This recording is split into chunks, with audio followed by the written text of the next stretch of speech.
Hey guys, Sandy here. Welcome back to my channel. Today I am scrapjacking Sarah from Sarah's Pretty Papers. She has this gorgeous layout with 3 stripes of color and 3 photos. I thought it would be a fun one to do, so let's see what I can do. Alright, I am starting out with some white cardstock. I went into my SCT sampler that's been kind of sitting around for a little bit, and I pulled out some of these papers. Now, I did also pull out a sheet of green cardstock to be my border around the edge of my layout because Sarah does have a border around hers.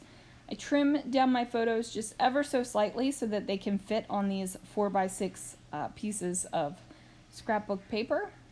Now, this is the Regal Eagle Smokehouse in the American Adventure in Epcot.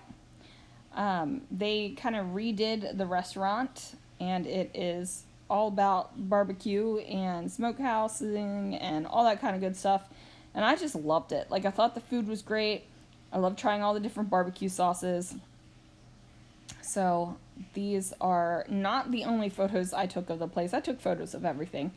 So now I am going to go ahead and put some color down on my layout. Now all I am doing is taking my blender brushes, and the color that's already on them is all that is going down onto the layout. So I don't clean my blender brushes after every use because I have a blender brush for each color, almost each color. Still need a couple more blender brushes to truly have a blender brush for each color, but we're almost there, people. I have this old Tim Holtz stencil that's kind of like a sunburst, and at first I was going to do it with some texture paste, and then I thought, you know what, I really don't want to go texture paste on this layout. I want it to be a little bit more flat. And I know that that sounds really weird to be like, man, I want a flat layout, but I just didn't want to get all super lumpy and bumpy. I just did not want to deal with that with this layout. You ever feel that way sometimes where you think you're going to go a certain direction and then you're just like, nah, that's not going to happen. So I'm going to go ahead and adhere this white cardstock to the green cardstock. That way I know exactly where it's going to go and I don't have to worry about figuring that out. I'm going to also get my photos adhered to each other so that I know where the placement is there. That way I can add my stenciling to the background and not completely cover it up. Because it's really frustrating when you cover something up completely and it's supposed to be like a main element of your page. So Sarah has snowflakes on hers poking out and peeking out over top of her inked background. Obviously no snowflakes here, so I'm working with the Starburst. Alright, so I'm just taking some black soot distress oxide and placing it through the stencil. I'm not really concerned too much about how neat it is. I know that that probably sounds terrible, but mixed media can be messy, people, and it's totally perfectly okay. So I'm going to go ahead and get the ink through the bursts right here and then be done with it. Now I do have to say I wanted this black ink to be a little bit darker than it actually was, but the Distress Oxide Black Soot is not as dark as the Distress Black Soot. I just don't find it to be. So I was thinking about extending the Starburst there, but ultimately I decided against it. And then I figured I needed to put a little over here on this side as well.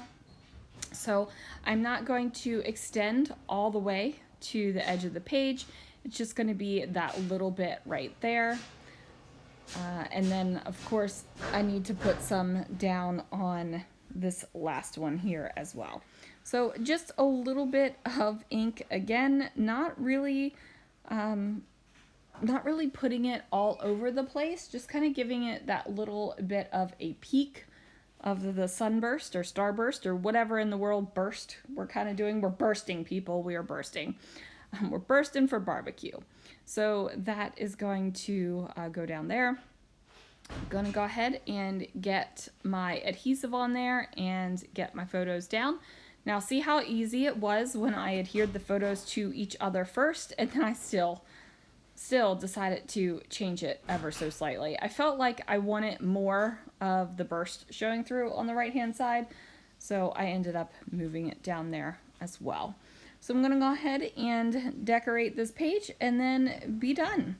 I was thinking about adding in that plaid tag, however, it does not make it in. It just does not feel like it's the right place for it to be. I'm going to go ahead and stare at this for a minute because sometimes, you know, it feels like there's already a lot on this page. My background's 2 layers. I've got lots of colorful photo mats. I've got the bursts going forth, and now it's just kind of like, what in the world else do I do? So I'm going to add in some little bits and pieces of decoration now. Now, Sarah had something really cute over here in her corner. I don't have something cutesy to put in the corner about barbecue. Probably wouldn't be appropriate if I put some animals down there because, you know, we're kind of eating them. Actually, that would have been, if I would have had pigs or something, they probably would have gone there, but I don't have pigs. Like, who has pigs? Not me. I don't have pigs. So I go with a word phrase and a heart over top of a black label, which, you know, normal everyday stuff. And then I'm going to find some tags that have been around in my stash forever and go ahead and use them. So these are kind of like a light beige and gold kind of tag. So I'm just going to place them down on either side of my layout. The longer side on the right hand side, since there's a bigger hunk of space there to fill.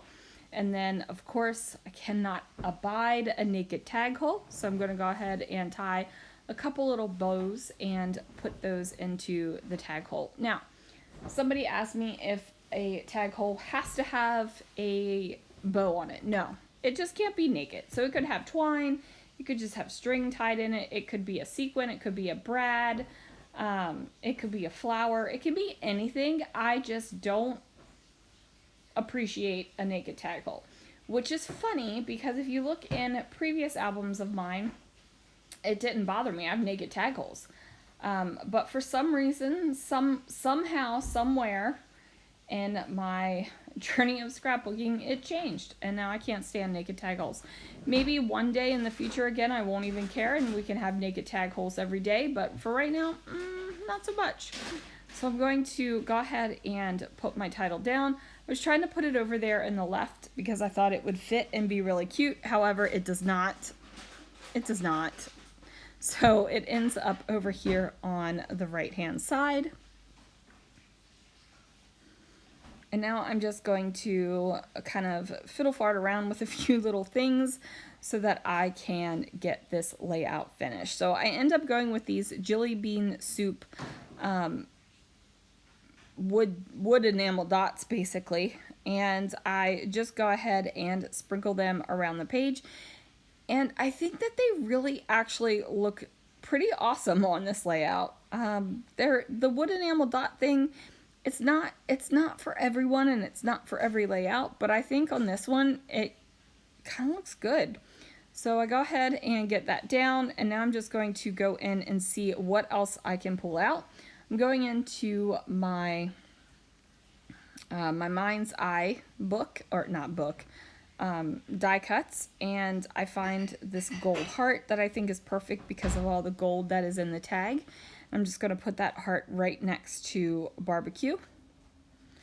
And then, do I find something else or do I call it good? I think I'm going to call it good here, people. So that is going to be my layout. Thank you so much for watching. Thank you for letting me scrapjack you, Sarah from Sarah's Pretty Papers. And I will see you guys again real soon for another video.